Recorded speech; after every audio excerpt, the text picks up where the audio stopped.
The 111th Grey Cup is coming to BC Place Stadium in Vancouver on November 17th. It will be the 10th time for the Great Canadian Game downtown and 17th time total for Vancouver because there were 7 games previous to that played at the gone but not forgotten Empire Stadium. And joining me on this edition of the podcast, the special edition of the podcast, to remember those games, the great games that have been played in Vancouver throughout the years, is Jim Mullin. He's the incoming vice president of the International Federation of American Football, better known as IFAF, also former president of Football Canada.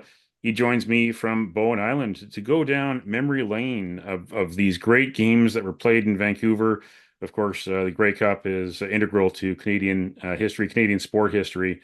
Now, looking at a bit of a top 10 list, and here we are in 2024. The BC Lions will not be playing in this year's game, but the BC Lions celebrated 70 years of their anniversary year in 2024. They debuted in 1954 at Empire Stadium, and the very next year, the Grey Cup came to Vancouver for the first time, and it was the Edmonton Eskimos and Montreal Alouettes. What was special about that game? Well, one of the things that was special about it, especially because the Lions were not all that competitive in their early going, they brought two very special teams in for the 1955 Grey Cup. A lot of people that know Canadian football lore will remember the 1954 game as Jackie Parker had a 98-yard fumble return off a Chuck Hunziker fumble to decide the game for the Edmonton Eskimos back in the day. These two teams got together again. This would be their second of 3 times that they would meet in a row, and Edmonton would come out on top again, 35-28. Sam Etcheverry was a special player in the Canadian Football League. He set a Grey Cup record with 508 yards passing in this game. Prince Hal Patterson was his favorite target, 143 yards receiving off of 7 receptions. That 508 yards stood until 1996. It was broken by Danny McManus when he was playing for Winnipeg in the 96 Grey Cup. Very long-standing record by Sam Etcheverry. This was the last game where there was 5 points given for a touchdown. So a 35-28 game, there were points flying all over the place. There was over 39,000 at Empire Stadium. That would be another record that would stand until 1976 when Ottawa played Saskatchewan and Gabriel caught the ball in the end zone over Ted Provost. So, and by the way, it was the first Grey Cup game where both Eastern teams and Western teams could play in and face each other in an East-West matchup, and that changed things for good when it came to the start of the modern era for football in Canada. Yeah, one of the second big highlight in Grey Cup history in Vancouver at Empire Stadium, 1958. That's when Winnipeg Blue Bombers beat the Hamilton Tiger Cats 35-28.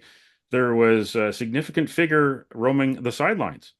Yeah, way in the background here. You won't be able to see this. I've got a picture of Bud Grant way back there, staring at you with those cold gray blue eyes that he had, with Kenny Payne looking over his shoulder, and they were both consequential in that game.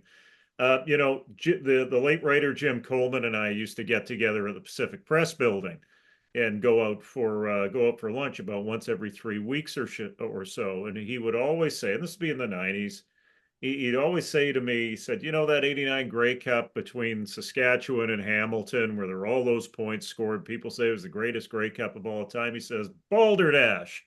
He said the greatest Grey Cup that he had seen, and he had been to a great many of them. It was in the 40s, actually, in terms of the numbers of Grey Cups that he went to, was the 1958 Grey Cup. And it's available on YouTube. It's black and white. I think they used about 3 cameras for the thing at Empire Stadium back in the day. But go watch that game because, I mentioned Kenny Payne. Jim Van Pelt was the quarterback. Kenny Payne was a All-American at Iowa. In fact, Winnipeg went down and played some games in Iowa where they got 40,000 to see the Winnipeg Blue Bombers play. football. He had some moves where Jim Van Pelt would throw it to him in the flat. He'd catch it and then do a rugby flip to Leo Lewis, who would pick it up on the fly. Like just amazing athleticism that we don't even see necessarily in today's game. So you got guys like Van Pelt playing Lewis, and the other part of this that's really significant about this game is that this would be part of another rivalry run in the Grey Cup. These two teams between 1953 and 1962 would meet each other 6 times. Winnipeg won, I guess, those 6 games by a margin of 4-2. But it was a really pitched rivalry between the Ticats and the Winnipeg Blue Bombers.